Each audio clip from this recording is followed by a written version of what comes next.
It's everyone's friend, it's Tyler. It's everyone's friend, it's Tyler. Hey guys, Tyler here. Radical feminism had helped shape American society in a very negative way.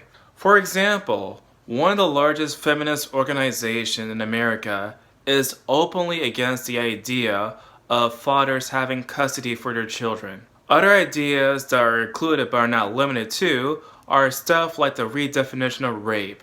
Now that thanks to feminism in the past, the definition of rape is only forced penetration.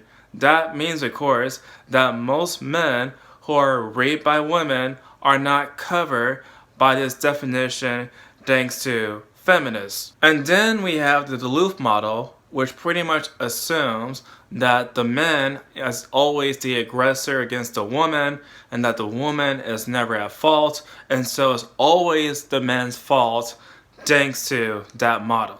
So no matter how many times radical feminism try to implement itself into society, the results are always seem to be very disastrous. And so for this video, we're going to talk about the recent announcement by the White House in regards to radical feminism inside the institution. This comes directly from the White House page. National Strategy on Gender Equity and Equality. The Biden-Harris administration's issued first ever gender strategy to achieve the full participation of all people, including women and girls, in the United States and around the world. President Biden and Vice President Harris believe that advancing gender equity and equality is fundamental to every individual's economic security, safety, health, and ability to exercise their most basic rights. It is also essential to economic growth and development, democracy, and political stability, and the security of nations across the globe, ensuring that all people, regardless of gender, have the opportunity to realize their full potential is, therefore, both a moral and strategic imperative. Yet no country in the world has achieved gender equality, and yet we're at the inflection point. Let me read that one more time for you guys. Yet no country in the world has achieved gender equality, and we're at the inflection point. This is just an outrageous claim. Look guys, there are some places in the world that don't have gender equality. I do in fact acknowledge it. A lot of the places include the Middle East, where militant Islam is taking stronghold in those countries. I can acknowledge that yes, there is some inequality for women in some parts of the world. But in the context of the West, in the context of the United States and various European nations across the globe, women have the right to vote. Women can drive cars, they can do their own businesses, they can negotiate their own salary. They have as many rights, if not more, in comparison to men. The citizen said that no country in the world has gender equality is outright ridiculous. The COVID-19 pandemic has filled a health crisis, an economic crisis, and a caregiving crisis that magnify the challenges that women and girls, especially women and girls of colors, have faced. It also exacerbated a shower epidemic of gender-based violence in the United States and across the world. These overlapping crises have underscored that for far too long, the status quo has left too many behind. Look, I'm not a fan of the virus myself. I hate listening to the news about what's been going on with the coronavirus. And any death that is reported, I feel sad about it because ultimately in the end, a lot of people are affected by it, be it like their relatives or their friends or their family or themselves. So the whole entire thing is a humongous mess. I understand that. At the same time though, it's not just women who are affected by the coronavirus. Men too are also affected by it. It's not necessarily a gender issue.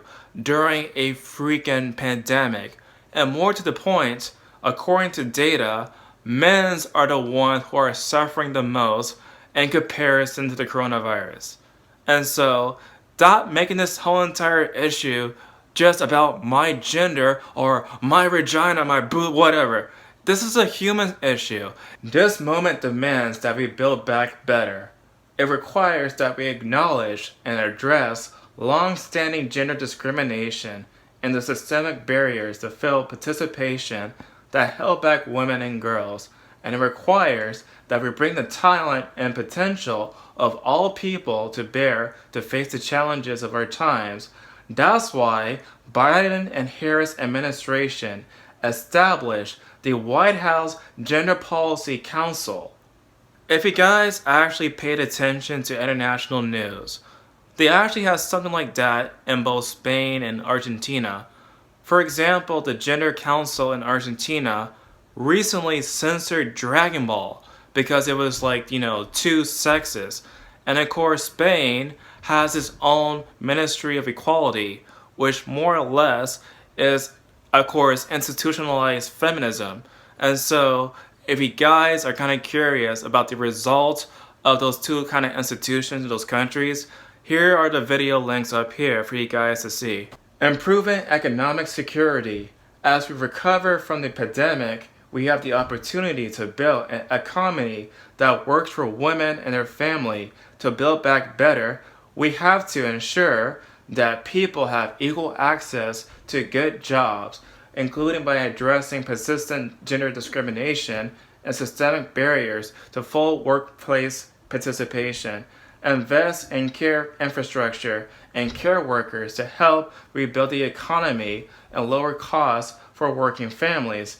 Dismantle the barriers to equal opportunities and education that underlies the ability to complete a level playing field, recognizing the educational affects future economy security. People have their own personal choices, their own personal decisions.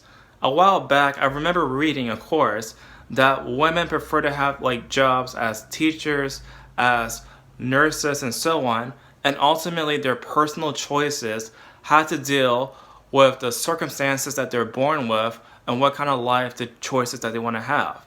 And so it's entirely, impossible to have everybody working at the same sort of hours and earn the same sort of wages, whatever, because ultimately, and I think people have free will to just do whatever they want to, and so it's entirely impossible for that to happen. But let's get on.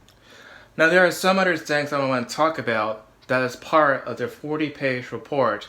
To close the gender wage gap in the United States, we have to work to strengthen laws prohibiting wage discrimination on the basis of gender, race, and other characteristics, and will increase resources for enforcement. Pay discrimination has been illegal since the 1960s. So, this is stupid to put this on the front line because, again, like I said earlier, people make their own choices, their own decisions. Not everyone going to have equal pay outcome when it comes down to their own personal paycheck. Intersectional approach.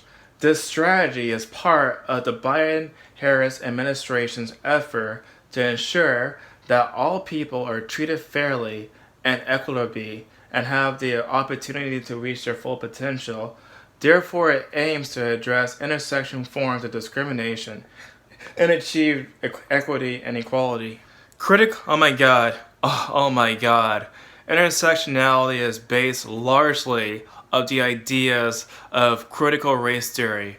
So, they mean to tell me they're gonna prioritize, black women over white women or trans women over women. Oh my God. All of this whole entire stuff they're gonna do is gonna be like a humongous mess because they're gonna try to oppress the oppressors with this sort of lens that they're trying to use right now. But anyway, what do you guys think about all of this? Tell me in the comment section, and I'll see you guys in the next video. It's everyone's friend, it's Tyler. He's your only black friend, so he's your best black friend. I wouldn't trade him for another black friend. because black friends are rare, as you should be aware. He smiles like Richard Pryor, so just sit and stare. It's everyone's friend, it's Tyler. It's everyone's friend, it's Tyler. It's everyone's friend, it's Tyler.